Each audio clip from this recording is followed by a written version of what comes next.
அண்ணாவும் தலைவர் புரட்சி தலைவர் என்ன வழியில் வந்தாரோ அதையே ஏசிஎஸ் இன்றைய தினம் நடத்தி கொண்டிருக்கிறார். நீங்கள் எங்களுடைய விளம்பரத்தில் பார்த்தால் கூட தெரியும். அந்த அடிப்படையில் எப்படி அவர்கள் எல்லாம் இந்திய ஒருமைப்பாட்டுக்கு இந்திரா காந்தியோ வாஜ்பாயோ வல்லபாய் பட்டேலோ மற்ற விக்டோரியா ராணி அறிக்கை தான் 56 தேசங்களை ஒன்றாக்கியது.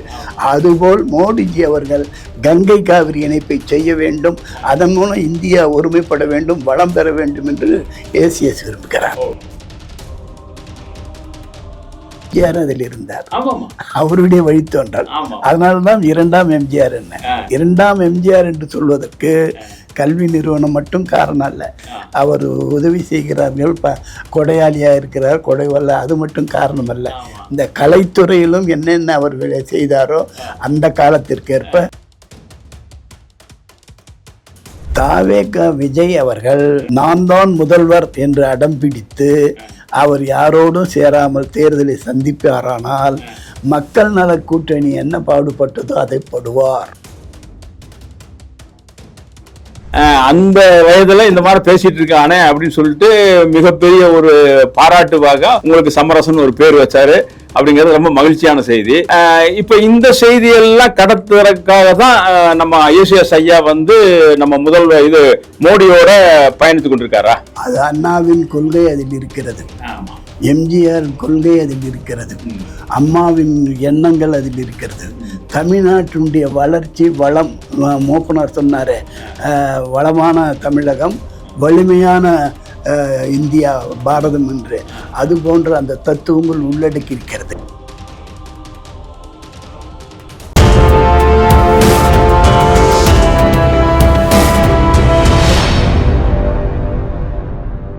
வணக்கம். ஊடகப்பு நேயர்களுக்கு மீண்டும் ஒரு முறை சந்திப்பதில் மகிழ்ச்சி. இன்னைக்கு பார்த்தோம்னா நம்ம நீங்க 3 முறை தமிழக சட்டமன்றத்தில் உறுப்பினராக இருந்து எம்ஜிஆர் இடத்திலும், அதுக்கு முன்னாடி அண்ணாவிடத்திலும், கலைஞரிடத்திலும், ஜெயலலிதா அம்மாவிடத்திலும் இந்த மாதிரி தொடர்ச்சியாக ஒரு மிகப்பெரிய பயணத்தை மேற்கொண்டவர் ஐயா டாக்டர் கோ சமரசம் அவர்கள். வணக்கம் ஐயா. வணக்கம் ஐயா, உங்களை சந்திப்பதில் ரொம்ப மகிழ்ச்சி. நீங்க நீங்க அந்த காலத்து ஆள்னு சொன்னாலும் கூட இப்போ அப்டேட் வரைக்கும் என்னென்ன இருக்குது, என்ன நடக்குது, அரசியல் நடக்குது அப்படிங்கிற இதெல்லாம் நீங்க அப்படியே ஒரு இதா வச்சிருக்கீங்க. நீங்க இப்ப நடக்கக்கூடிய இந்த அண்மையில நடக்கக்கூடிய இதுல பார்த்தோம்னா 2026 சட்டமன்ற தேர்தல் வருது. இப்போ நீங்க இணைஞ்சு செயலாற்றி கொண்டிருக்கக்கூடிய ஐயா ஏசிஎஸ் ஐயா, ஏசிஎஸ் சண்முகம், ஏசி சண்முகம் ஐயாவோட நீங்க பயணிக்கிறீங்க. அவரோட பயணிக்கும் பொழுது அவர் கடந்த காலங்களில் பார்த்தோம்னா எம்ஜிஆரோட இருந்திருக்காரு, அதுக்கு பின்னர் எம்எல்ஏ இருந்திருக்காரு, அதுக்கு பின்னர் இப்போ அண்மை காலமாக பயணிக்கிறது பார்த்தீங்கன்னா பெரும்பாலும் நம்ம பாரதிய ஜனதாவோட பயணிச்சு கொண்டிருக்காரு. இப்போ வர்ற சட்டமன்ற தேர்தலில் என்ன நிலைப்பாடுல இருக்காரு அவர்? இல்லை, சட்டமன்ற தேர்தலில் தமிழ்நாட்டை பொறுத்தவரையிலும் மிகப்பெரிய மாற்றத்தை நிச்சயம் உருவாக்கும். அகில இந்திய அளவில் என்ன கொள்கைகள் இருக்கிறதோ, இப்போ திராவிட நாடு திராவிடம் இருக்கின்றது, அண்ணா ஏன் கைவிட்டார்? அகில இந்தியா ஒற்றுமையாக இருக்க வேண்டும் என்பதற்காக, இந்திய ஒருமைப்பாடு விரும்பியதற்காக. தமிழ்நாடு பாகிஸ்தானை ஜின்னா கேட்கும்பொழுது திராவிட நாட்டை அண்ணா கேட்டார். அதை மனதில் பதிவு வச்சுக்கணும். அது ஒரு காலம். அதை 1963 அவரே வேண்டாம் என்று மறுத்து விட்டார். அதற்கு பிறகு மாநில அரசின் தனித்தன்மை கெடாமல், மண்டலங்களின் கலாச்சாரம் பாழ்படாமல், இந்திய ஒருமைப்பாடு உருக்குலையாமல் பாதுகாக்கப்பட வேண்டும் என்பதே அண்ணாவின் எண்ணம். அதுவே புரட்சி தலைவரின் எண்ணம், அதுவே ஏசிஎஸ் எண்ணம். ஆகவே அந்த அடிப்படையில் வந்ததுதான். அண்ணாவும் தலைவர் புரட்சி தலைவர் என்ன வழியில் வந்தாரோ அதையே ஏசிஎஸ் இன்றைய தினம் நடத்தி கொண்டிருக்கிறார். நீங்கள் எங்களுடைய விளம்பரத்தில் பார்த்தால் கூட தெரியும். அந்த அடிப்படையில் அதை இன்றைய தினம் மோடி செய்கிறார்கள். ஆகவே இவர் அவரோடு ஜோடி சேர்கிறார். ஏன் இன்றைய தினம் இந்தியா எப்படி இருக்க வேண்டும் என்பதற்கு இலக்கணமாக பல்வேறு விஷயங்களை செய்கிறார். தமிழக ஏசிஎஸ் அவருடைய கொள்கை திருக்குறளை தேசிய நூலாக்க வேண்டும். தேசிய மொழிகள் அத்தனையும் ஆட்சி மொழியாக்க வேண்டும். மாநிலங்களின் தனித்தன்மை கெடாமல், மண்டலங்களின் கலாச்சாரம் பாழ்படாமல், இந்திய ஒருமைப்பாடு உருக்குலையாமல் பாதுகாக்கப்பட வேண்டும். இதை அண்ணாவும் சொன்னார், புரட்சி தலைவரும் சொன்னார், ஏசிஎஸும் சொல்கிறார். அந்த அடிப்படையில் இந்திய ஒருமைப்பாட்டுக்காக பல பேர் இதற்கு முன்பு முன்னுதாரணமாக இருந்திருக்கிறார்கள். வல்லபாய் பட்டேல் காலம் என்பது அப்ப 500க்கும் மேற்பட்ட சமஸ்தானங்களை ஒருங்கிணைத்திருக்கிறார். அதை யாரும் மறுத்துவிட முடியாது. சீர்கொண்ட நெடிய கடல் சூழ்கின்ற உலகத்தில் ஜெயஹிந்து வாழ்கின்ற சுயஹிந்து தேசத்தில் என்ற வரியில் 56 தேசங்களை ஒருங்கிணைத்திருக்கிறார்கள். இந்தியா ஒரு நாடு அல்ல. அதே போலவே இந்திரா காந்தி பல வங்கிகள் தனித்தனியாக சிதறிண்டிருந்ததெல்லாம் ஒருங்கிணைத்து பண்ணார். அதை போலவே வாஜ்பாய் அவர்கள் தங்க நாற்கர சாலை என்று சொல்லி காஷ்மீரிலிருந்து கன்னியாகுமரி வரை அங்கே புறப்பட்டால் சைக்கிளில் புறப்பட்டால் கூட இங்கே வந்து சேரலாம், அந்த அளவிற்கு உற்பத்தி செய்திருக்காங்க. அதுபோலவே ஏசிஎஸ் என்ன விரும்புகிறார் என்று சொன்னால், மோடிஜி அவர்கள் கங்கை காவிரி இணைப்பு செய்ய வேண்டும். அதன் மூலம் பாரதி பாடினானே, கங்கை நதிபுறத்து கோதுமை பண்டம் காவிரி வெற்றிலைக்கு மாறுகொள்வோம் என்று, அது உருவாக வேண்டும். அது உருவானால் பிரச்சனையை தீர்ந்தது. வளம் இந்தியா என்பது வளர்த்து தானாக மாறும். பீரங்கி வைத்துக் கொண்டாலோ துப்பாக்கி வைத்துக் கொண்டாலோ பல ஆயுதங்களை இருந்தால் மட்டும் போதாது. கிழியாத துணி, வயிறார சோறு, ஒழுகாத வீடு, இதற்கு பஞ்சம் இல்லாமல் இருக்க வேண்டும். அதை மோடிஜி செய்வார் என்று ஏசிஎஸ் நம்புகிறார். அந்த அடிப்படையில் வைக்கிறார். அந்த அடிப்படையில் எப்படி அவர்கள் எல்லாம் இந்திய ஒருமைக்காட்டுக்கு இந்திரா காந்தியோ வாஜ்பாயோ வல்லபாய் பட்டேலோ மற்ற விக்டோரியா ராணி அறிக்கை தான் 56 தேசங்களை ஒன்றாக்கியது. அதுபோல் மோடிஜி அவர்கள் கங்கை காவிரி இணைப்பை செய்ய வேண்டும். அதன் மூலம் இந்தியா ஒருமைப்பட வேண்டும், வளம் பெற வேண்டும் என்று ஏசிஎஸ் விரும்புகிறார். ஓகே ஐயா, நீங்க சொல்ற மாதிரி பார்த்தோம்னா இந்த கருத்துகள் நீங்க சொல்றதெல்லாம் ஏற்புடையது, பொதுவாக எல்லாருமே இது பண்றது. ஆனா இப்ப ஏசிஎஸ் ஒரு 2 முறைக்கு மேல வந்து பிஜேபியோட சேர்ந்து இணைந்து இதுலதான் போய் நின்னாரு. ஆனால் அவர் ஒன்றும் வெற்றி பெறலையா? என்ன? இல்ல நீங்க அவர் செய்த தவறு அதில் என்னென்றால், எலெக்ஷன்ல வந்து நீங்க துண்டாக வேண்டும் என்றோடு ஒரு இருப்பதா, ஒன்றிணை வேண்டும் என்றோடு உறவு வைத்துக் கொள்வதா, இதுதான் பேச்சு. அண்ணாவே வந்து திராவிட அடியேன் கைவிட்டாரு. மத்தியில் கூட்டாட்சி, மாநிலத்தில் சுயாட்சி சொல்லக்கூடிய கருணாநிதி இருந்தால் முதல்வர், என்னை கீழே இருக்கினால் பிரதமர் என்று சொல்லவில்லையா? சொன்னாரா இல்லையா? தமிழ்நாடு நீங்க சொல்ற ஒரு கருத்தை ஏற்புடையதான், அண்ணா வந்து கைவிட்டாருங்கிறது. ஆனால் வந்து அது வந்து நேருவால் மிரட்டப்பட்டார்னு ஒரு இது இருக்குல்ல. நேரு மிரட்டப்பட்டாரா இல்லையா என்றது கேள்வியே இல்லை, நமக்கு தெரியாதது, அது வதந்திகள். அண்ணா எப்பொழுது நாட்டு ஒற்றுமைக்காக பாடுபட்டார், எவரும் நாடு துண்டாடுவதற்காக பாடுபட்டவர் அல்ல. அதை முதல்ல மனதில் பதிவு வச்சுக்கணும். அவர் நான் வெளிநாடுகளுக்கு செல்லும் பொழுது கூட மத்திய அரசின் விவரங்களை மிக அழகாக எடுத்து சொன்னாரே தவிர இதற்கு எதிர்ப்பாக எங்கும் பேசவில்லை உலக இதுகளில். இது நீங்கள் பார்க்க வேண்டும்.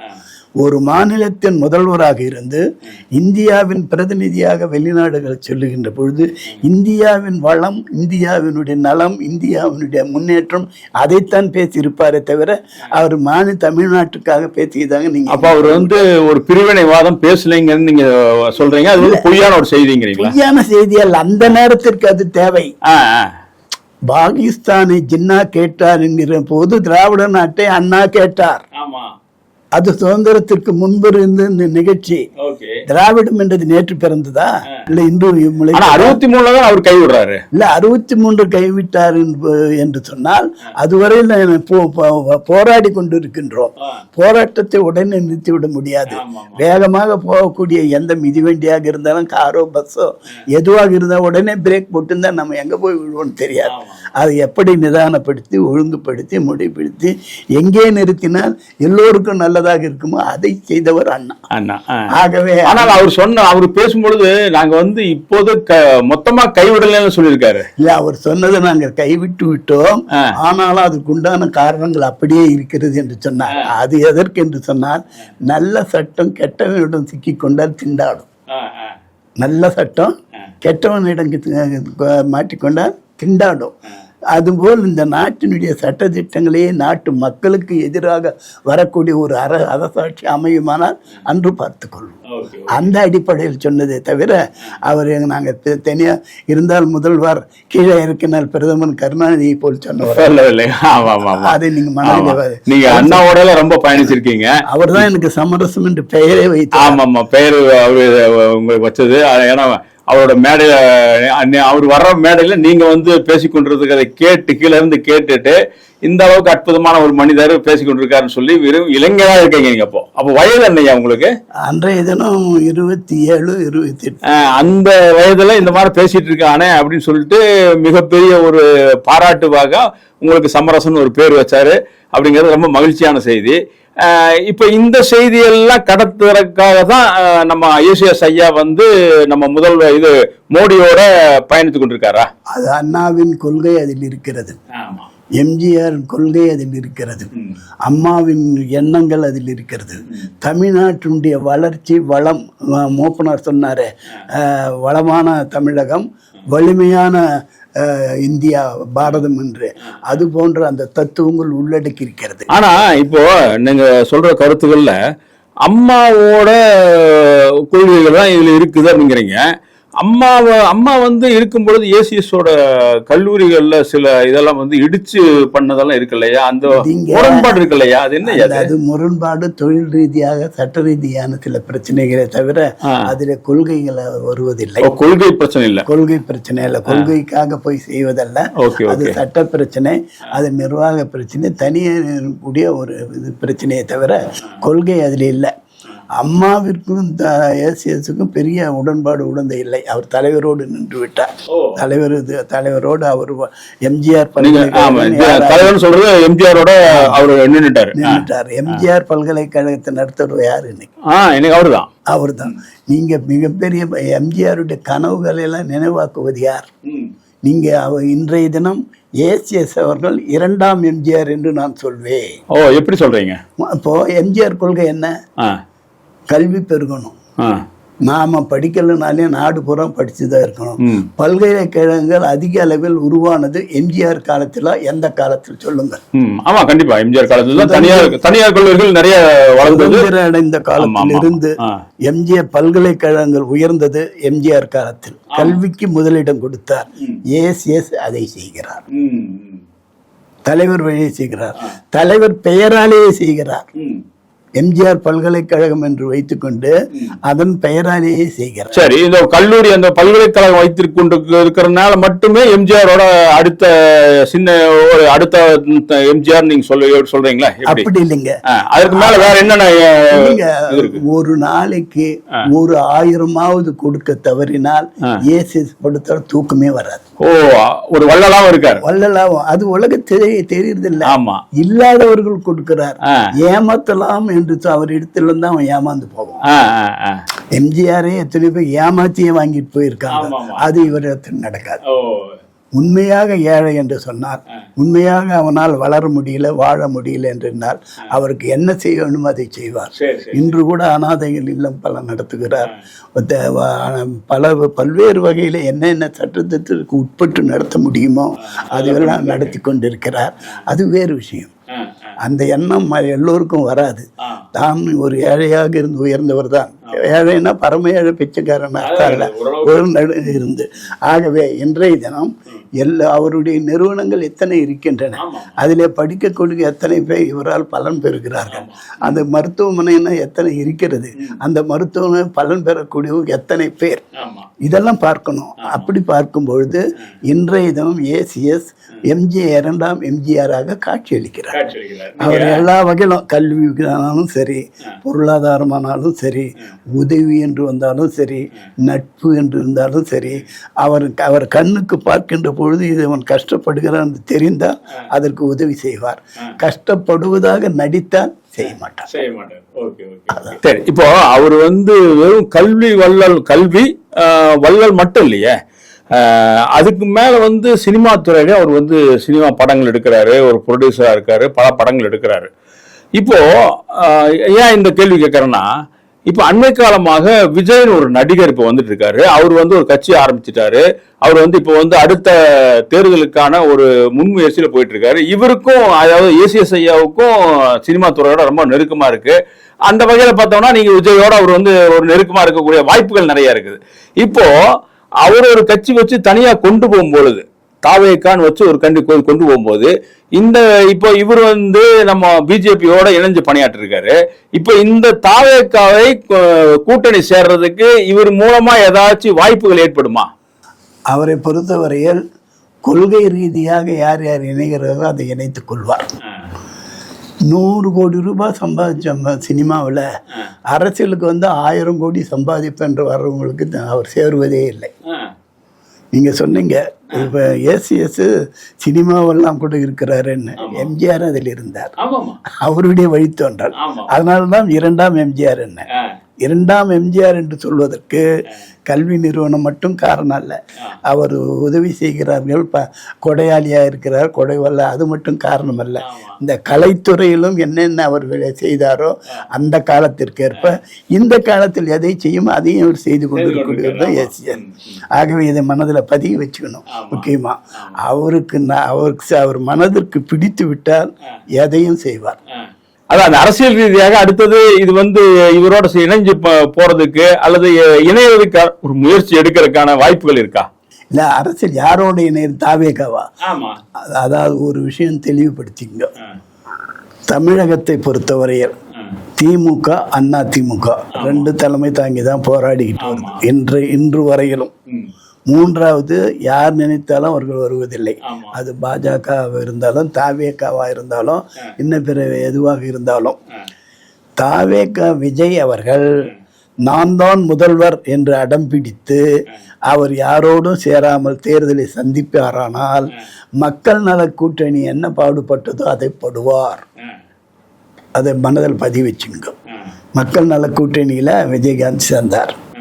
ஒரு தனி மனித, ஒரு நல்ல அருமையான நபர். ஆனாலும் வாசம் செஞ்சார், அவர் நல்ல மனிதர் இருந்து. ஆனாலும் அது மற்ற கட்சி ஒரு 5-6 கம்யூனிஸ்டுகளை சேர்ந்தன.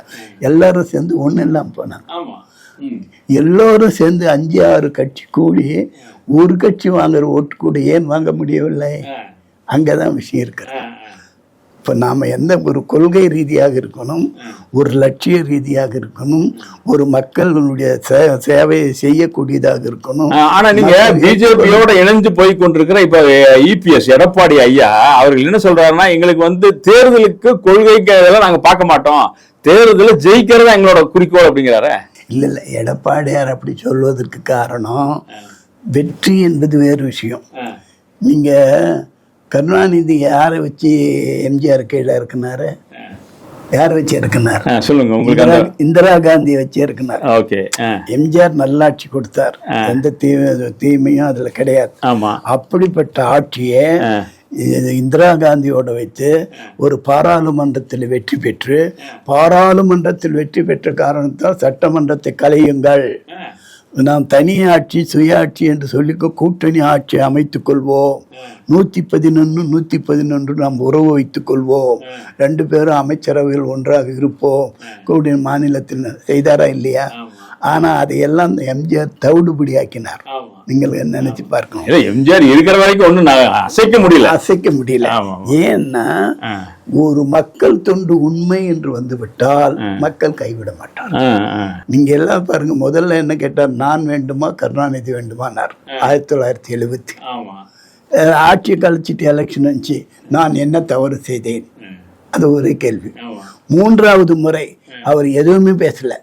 மருத்துவமனையில அமெரிக்க புரூக்ளின் மருத்துவமனையில் இருக்கிறார், படுத்துக்கிட்டு. அது மட்டும் இல்ல, ஜெயிச்சது மட்டுமல்ல, அங்க மருத்துவமனையில அமெரிக்காவில் இருக்கிறார்.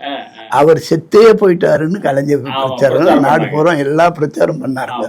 அப்படி இருந்தும் இருக்கிறாரா இல்லையா சொல்லு என்ற கேள்விக்குறி இருக்கின்ற பொழுதே இறந்து விட்டார் என்று மிகப்பெரிய ஆஜானுபாவான அரசியல்வாதி கருணாநிதியே சாட்சியம் எல்லாம் சொல்லி பிரச்சாரம் செய்த போதே அவர் இருக்கிறாரா இல்லையா என்பதை பற்றி கவலை இல்லை. இது நிச்சயமாக அவர் வருவார், மீண்டும் ஆட்சியில் அமர்வார், முதல்வராக ஏற்போம் என்று மக்கள் முடிவெடுத்து வாக்கு அவருக்கு மட்டுமல்லாம அவர் கட்சிக்கும் வாக்களித்து முதலமைச்சராக வந்தார். இதெல்லாம் நடந்த கதை. இதை நான் ஒண்ணு கூட எதையும் சொல்லல, உண்மை நடந்த வரலாறு இது. ஆகையினால யார் தொண்டு செய்கிறார்களோ அவர்கள் நிலைப்பார்கள், நீடிப்பார்கள், வாழ்வார்கள். உலகம் உள்ளவரை, உலகில் உயிரினம் உள்ளவரை எம்ஜிஆர் வாழ்வார். அதை எவராலும் தொட முடியாது. சுட்ட போதும், குண்டடி பட்ட போதும், யமன் தொட்ட போதும் சாயாத சத்தியா பெற்றெடுத்த சரித்திரை மாற்றிய சத்புருஷர் எம்ஜிஆர். அவர் நினைப்பார், நினைத்ததை செய்வார், சொல்வார், சொல்வதை செய்வார், செய்வதை போதிப்பார், போதிப்பதை சாதிப்பார். அவரே எம்ஜிஆர். சரியா. இப்போ நம்ம ஏசிஎஸ் ஐயா பத்தி கொஞ்சம் பேசும் பொழுது ஒரு மக்களிடத்துல ஒரு இது கேள்வி கேட்டுக்கொண்டே இருக்காங்க. ஏன்னா என்னோட காதுக்கே சொல்ல வந்திருக்கு. ஏசிஎஸ் ஐயா கிட்டத்தட்ட ஒரு 20 நிறுவனங்களுக்கு மேல வச்சிருக்காரு. அவர் ஒரு வியாபாரி. அந்த வியாபாரத்தை தற்காத்து கொள்ள மோடியோட போய் இவர் நிக்கிறாரு அப்படிங்கிற ஒரு கருத்து நிலவுது. இது உண்மையா என்னங்கிறது உங்களோட கருத்து என்னங்க? நீங்க வாழணுமா வேண்டாமா? வாழறதுக்கு ஒரு தொழில் வேணுமா வேண்டாமா? அவர் கட்சியை வளர்ப்பதற்கு எத்தனை இடத்திலே எத்தனை கோடி பெற்றார் என்று எவனாவது சொல்ல முடியுமா? அரசியல் கட்சி இருக்கிறவங்க எல்லாம் ஊர் பணத்தில் தான் அரசியல் கட்சி. நீங்க எந்த கம்யூனிஸ்டா இருக்கட்டும், யாரா இருந்தா, தாவே திருமாவளவனா இருக்கட்டும், இல்ல பாமக யாராவது இருக்கட்டும், இருக்கிற எந்த கட்சி, திமுக எந்த கட்சியா இருந்தாலும் தன் கட்சி வளர்ச்சிக்கு ஊரா எதிர்பார்ப்பார்கள். ஏசிஎஸ் அப்படி எதிர்பார்த்து வாங்கியிருக்கேன்னு சொல்ல முடியுமா? கிடையாது, கிடையாது. அவரோட சொந்த பணத்தை போட்டு வர சொந்த பணம். அந்த சொந்த பணம் செய்யக்கூடிய தொழிலால் வருகிறது. அந்த தொழில் அவருடைய மனதில், இதயத்தில் உதித்து இதை செய்ய வேண்டும் என்று சொல்லி அதனால் வருவாயை பெருக்கி அந்த வருவாயை கட்சியும் வளர்த்து மக்களையும் பாதுகாத்து மற்றவங்களுக்கும் கொடுத்து உதவுகிறார். இது வேண்டுமா வேண்டாம்? கண்டிப்பா வேணும், வேணும், வேணும். ஆனா மக்களிடத்துல இந்த கருத்து நிலவுது, அதை நீங்க உடைச்சிட்டீங்க. இப்போ இல்லைங்க, அது இருக்குன்னல்ல. நீங்க சில விஷயம் அப்படியே குட்டா வச்சுட்டு இருந்தோன்னு ஒண்ணு இருக்காது. வெளியே வராம பதுங்கி அப்படியே போயிடும். சில விஷயம் சொன்னாதான் தெரியும். ஆகையினால ஏசிஎஸ் அவர்கள் எல்லாம் வல்லவர். அவர் இடத்துல நீங்க இன்னைக்கு போற இந்த கட்டட இவங்க எல்லாம் 100 பேர் சேர்ந்தானே அவர் ஒருத்தர் போடுற இதுக்கு ஈடே ஆகாது. அந்த அளவுக்கு இது இருக்கும், அந்த அளவுக்கு மூளை பலம். அவர் ஒரு நாளும் ஓய்வு சாப்பிட்டு இருக்கும்போது 10 இது வரும். உடனடியாக அப்போது வந்து ஓய்வு எடுக்கிறதுக்கு நேரம் இல்லாமல் உழைக்கக்கூடியவர், ஓய்வறியா ஒரு உழைப்பாளி. அப்படி ஒரு தலைமை கிடைக்கிறதுக்கு கொடுத்து வச்சிருக்கோம். அது யாரும் மறுக்கும். இதில் எதுவும் இட்டு கட்டி சொல்றதோ, யாரையும் காக்கா பிடிக்கிறது கூக்கு பிடிக்கிறது சொல்றதோ எல்லாம் கிடையாது. இப்போ அவர்கள் இப்போ என்னை விட 15 ஆண்டுகளுக்கு மேலாக சின்ன இளையவர். ஆகவே எப்படி இருந்தாலும் அவருடைய உழைப்பு, திறமை, முயற்சி, அனுசரித்து செல்லும் நிலைமை, இது எல்லாம் பார்த்தா இன்றைய தினம் அவர் உச்சத்துக்கு போயிருக்கிறார். அந்த வைத்தறிச்சலுக்கு பல விஷயம் சொல்லலாம். என்ன சொன்னாலும் நீதி கட்சி எங்கே என்ன தவறு செய்யுது என்று எந்த அரசியல் கட்சியாவது சொல்லட்டும், நான் யாரோடு வாதாடவும் தயார். நான் எனக்கு வயசு 88. பெரியாரிலிருந்து, அண்ணாவிலிருந்து, புரட்சி தலைவரிலிருந்து, புரட்சி தலைவர் அம்மாவிலிருந்து எடப்பாடி வரை பார்த்தவர். எந்த இடத்துல இதுவரையில எந்த இதுக்கு இழுக்குக்கும் அவப்பெயருக்கும் ஆளாகாதவர். 3 முறை எம்எல்ஏவாக இருந்தும் 3/4 சென்ட் நிலம் கூட ஊர் சொத்து வாங்கி வாயடிச்சான் என்ற பெயர் இல்லாமல் இருக்கக்கூடியவர். அந்த நல்லவர்கள் தான்.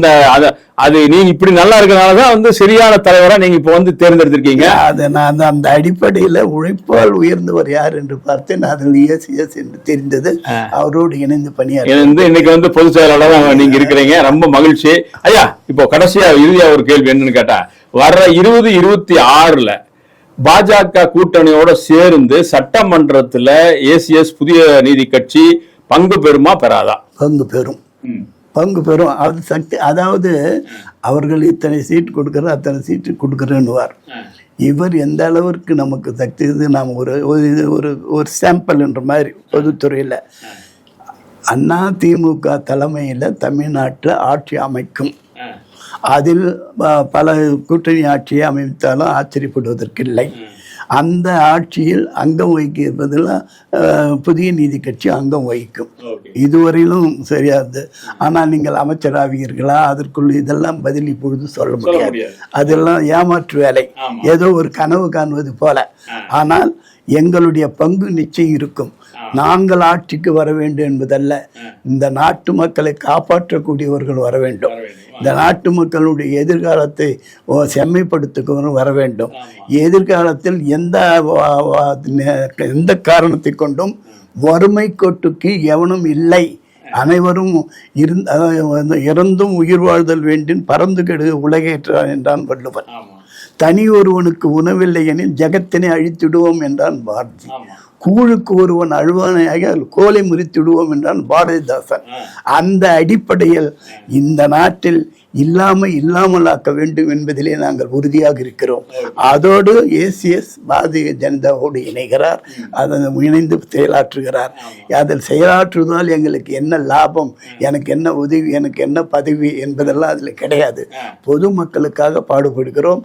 அதனால் வரக்கூடிய உழைப்பு மக்களுக்கு சேர்ந்து மக்களிடத்திலே வறுமை ஒழிந்து வளம் பெருகி வளமுள்ள நாடாக மாநிலமாக தமிழகம் இருக்கிறது. வலிமையான பாரதமாக மோடியை இந்தியாவை உருவாக்குகிறார். அப்படிப்பட்ட நாடு அமைய வேண்டும் என்பதற்காக நாங்கள் கண்டிப்பா நீங்க ஐயா ஏசிஎஸ் குறித்த அவருடைய கருத்துக்களை நீங்க உங்க வாய் வழியா கேட்டு நாங்க மக்களிடத்துல கொண்டு போய் சேர்க்கிறோம். அவருடைய பல கருத்துகள், அதாவது உயர்ந்த லட்சியங்கள் உள்ளுக்குள்ள இருக்குது. அது மக்களிடத்துல போய் இன்னும் சேரணும். அது சேர்றதுக்கான அத்தனை முயற்சியும் பண்ணுவோம். அவர் வெற்றி பெறணும். கண்டிப்பா மக்களிடத்துல நீங்க நினைச்ச மாதிரி என்னென்ன அவரோட லட்சியங்கள் இருக்கோ அந்த லட்சியமெல்லாம் அவர் இம்ப்ளிமெண்ட் பண்றதுக்கு அவர் வருவாரு. ரொம்ப மகிழ்ச்சியா 2026 வெற்றி பெற வாழ்த்துக்கள் ஐயா. மகிழ்ச்சி. நன்றி.